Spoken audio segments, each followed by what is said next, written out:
Коротеньке відео.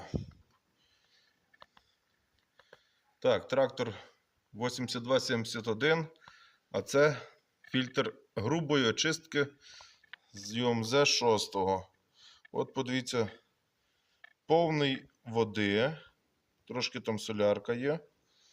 Подивіться, яка консистенція. То там, дивіться, що там тільки нема. Ви поняли? О, дивіться. От, дивіться, от.